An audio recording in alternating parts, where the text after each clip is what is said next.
اور بخیل سے جوڑتا نہیں۔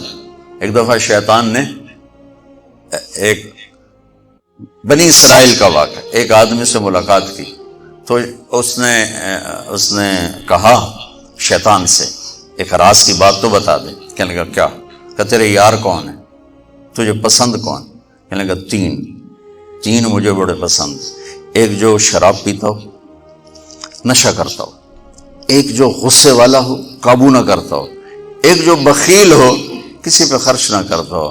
یہ تین میرے بڑے گھاٹے آ رہے ہیں۔ اور اگلی یہ کہ اگر کسی بدبخت میں تینوں کٹھی ہو گئی، غصہ بھی، بخل بھی، شراب بھی، تو پھر وہ پیر ہوتا ہے اور میں مرید ہوتا ہوں، پھر وہ میرے تو بھی بڑا شیطان ہے۔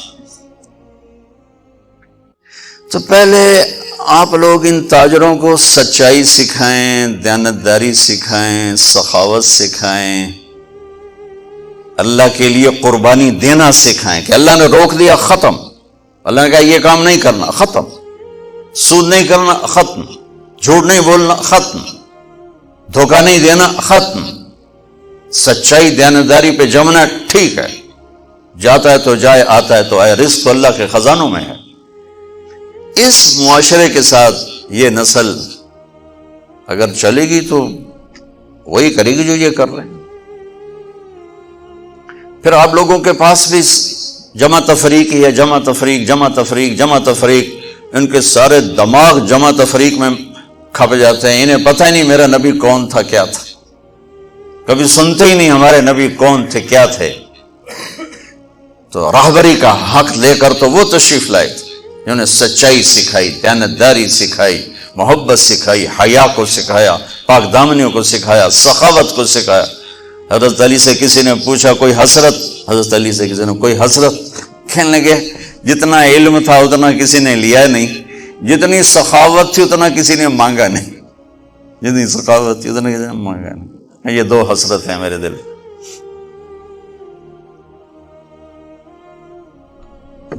تو اللہ کو سخی پسند ہے، مال خرچ کرنے والا پسند ہے، مالدار ہو۔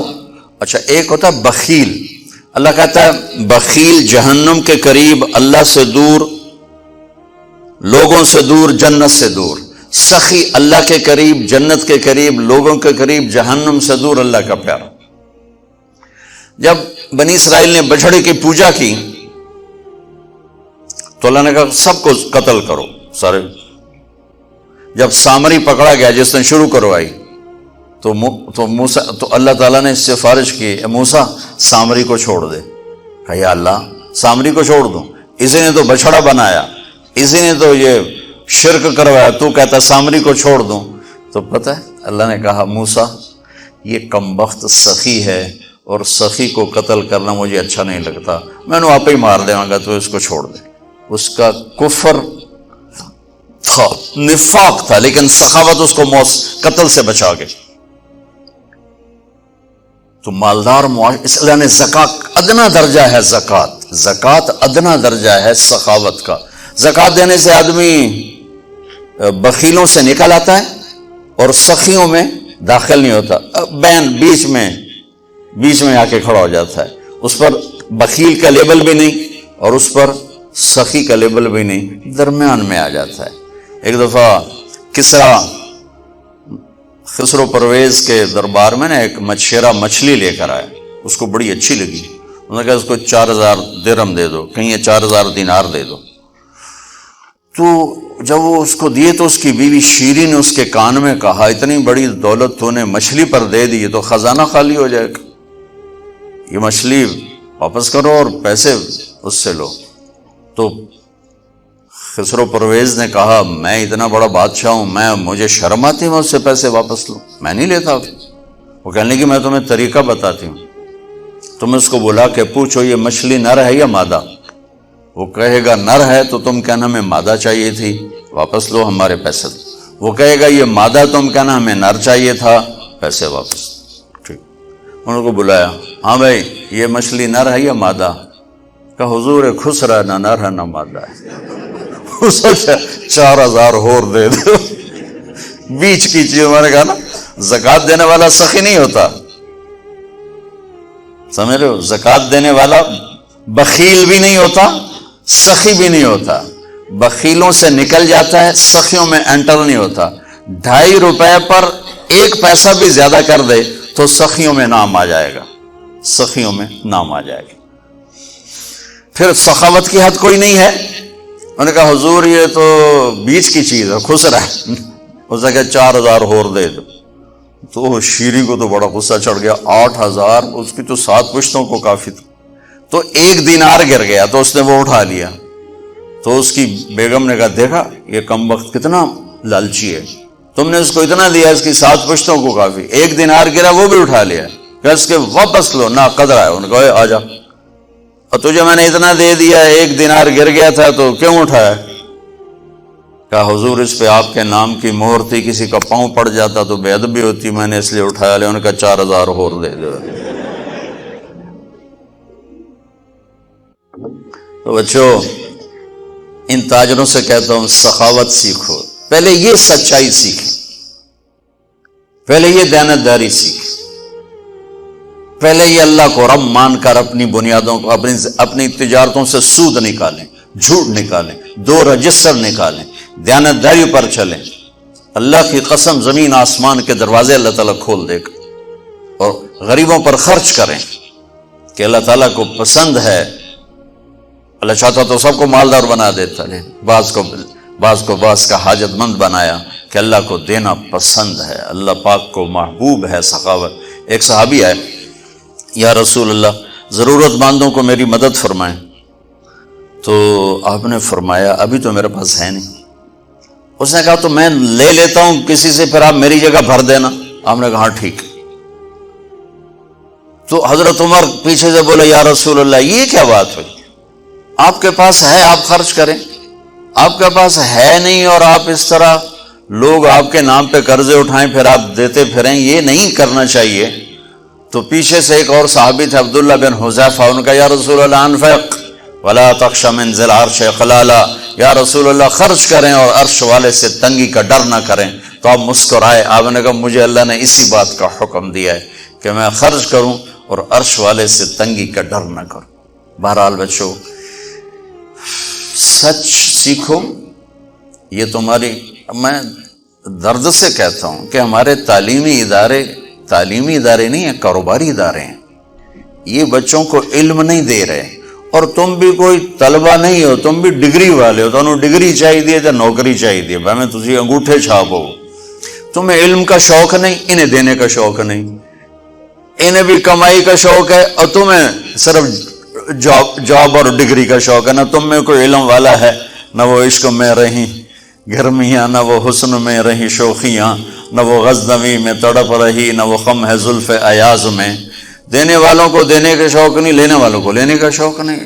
علم تو مر مٹ گیا ہے، وہی قوم سر اٹھا کے زندہ رہے گی جن کا علم اپنا ہوگا۔ تمہارا علم تو باہر سے آتا ہے۔ آج تک ڈاکٹر کہتے رہے مکھن نہ کھاؤ، ملائی نہ کھاؤ، گھیو نہ کھاؤ، دل بند ہو جائے گا، کولیسٹرول بڑھ جائے۔ اب میرا بھائی دل کا ڈاکٹر ہے، اب کہتا ہے کھاؤ۔ میں کہوں کہ امریکہ کی رپورٹ آ گئی، تو تمہارا سارا آقا تو ادھر بیٹھا ہوا ہے، وہ کہیں گے یہ چلا دو چل جائے گا، کہیں روک دو تو رک جائے گا۔ بچوں میرا معاشرہ بہت زوال کا شکار ہے، آپ میری نسل ہو، میری اولاد ہو۔ میں بہت تھکا ہوا تھا، مجھے نعیم بھائی نے رات کہا، میں نے کہا ایک تو تیری مجھے بہت ہے عزت احترام کہ میں انکار نہیں کر سکتا، دوسرا یہ میرے اپنی اولاد ہے، اللہ کرے کوئی ایک بھی سچ بولنے والا ہو گیا اور کوئی ایک بھی دیانتداری والا ہو گیا تو چلو میری آخرت، میری قبر ٹھنڈی کرنے کا سبب بن جائے گا۔ جس قوم میں سچ ہوتا ہے انہیں کوئی ڈبو نہیں سکتا، جس قوم میں دیانتداری ہوتی ہے انہیں زوال نہیں آ سکتا، جس قوم میں انصاف ہوتا ہے ان پہ سورج غروب نہیں ہوتا، جس قوم میں ظلم ہوتا ہے، جھوٹ ہوتا ہے، بددیانتی ہوتی ہے، ان پہ سورج کبھی چڑھا نہیں، انہوں نے عروج کبھی دیکھا نہیں، ذلت و پستی کے سوا کچھ نہیں ان کے پاس۔ چوپڑی روٹی کھا لینا کون سی بڑی بات ہے۔ مجھے ایک میٹرک میں ایک کہانی تھی، میٹرک میں نا انگریزی کی 2 کتابیں، ایک موٹی کتاب تھی ایک چھوٹی کتاب تھی، وہ چھوٹی کتاب میں ایک کہانی مجھے یاد آ گئی۔ ایک شہری کتا جنگل میں جایا کرتا تھا، تو اس کی نا جنگلی کتے سے دوستی ہو گئی۔ تو جنگلی کتا جوڑا ماڑکا جو ہڈیاں نکلی ہوئی ہیں، شہری کتا موٹا تازہ. تو ایک دن وہ جنگلی کتا کہتا ہے یار تو کیا کھاتا ہے؟ انہوں نے کہا میں پراٹھے کھاتا ہوں، انڈے کھاتا ہوں، ڈبل روٹی کھاتا ہوں، دودھ پیتا ہوں، گوشت کھاتا ہوں. ان کا یار میں تو نام ہی آج سن رہا ہوں، میں نے تو کبھی کچھ کھایا ہی نہیں ہے یار، میں نے بھی لے چل، میں بھی کوئی کھاوا کو، میں بھی موٹا ہوں. انہوں نے کہا آ جا. تو وہ اس کو لے کے چلا. تو جب جنگل سے نکلے تو روشنی میں جنگلی کتے کی نظر پڑی گلے میں پٹا. تو وہ کتا کھڑا ہو گیا، کہنے لگا میرے بھائی اے کی ہے، اے کی ہے. انہوں نے کہا یہ پٹا ہے. وہ کیا ہوتا ہے؟ کہ یہ غلامی ہے، غلامی ہے، میں کسی گھر کا ملازم ہوں، غلام ہوں، ان کا پہرا دیتا ہوں، ان کی راکھی کرتا ہوں، ان کی نوکری کرتا ہوں، پھر وہ مجھے انڈے کھلاتے ہیں، پراٹھے کھلاتے ہیں، پتہ نہیں کیا. انہوں نے کہا میرے بھائی تجھے تیرے پراٹھے مبارک، مجھے میری آزادی مبارک. میں آزادی میں بھوکا رہوں یہ مجھے زیادہ پسند ہے اس سے کہ کسی کی نوکری کر کے اور میں کسی کا غلام بن کے میں یہ انڈے پراٹھے کھاؤں. پوری امت مسلمہ اس وقت وہ شہری کتے کی مثال ہے. تو میرے عزیزو، سچائی پر آؤ، دیانتداری پر آؤ، انصاف پر آؤ، محبت پر آؤ، درگزر پر آؤ. آپ ابھی بچے ہو، والدین کو عزت دو، والدین کی قدر کرو، اپنے اساتذہ کی قدر کرو. اساتذہ سے ہمارے نصاب میں انسانیت کا کوئی درس ہی کوئی نہیں کہ انسان اچھا انسان کیسے بنتا ہے. وہ تو بنتا ہے رسول پاک کی زندگی کو دیکھنے سے. وہ زندگی ہمارے پاس ہے نہیں، ہم نے سیکھی نہیں، ہمارے سامنے نہیں. تو مختصر سے وقت میں آپ کو کیا کہہ سکتا ہوں؟ کوئی بات دل کو لگی ہو تو لے لینا، نہ لگی ہو تو فقیرانہ آئے صدا کر چلے، میاں خوش رہو ہم دعا کر چلے. یہ تبلیغ کا کام، اسی کو سیکھنے کی محنت، کہ جب آپ لوگوں کو چھٹی ہو، موقع ملے تو کچھ دن جانا، انشاءاللہ بہت فائدہ ہوگا بچوں، بہت فائدہ ہوگا. یہ زندگی کو پلٹ دینے والی محنت.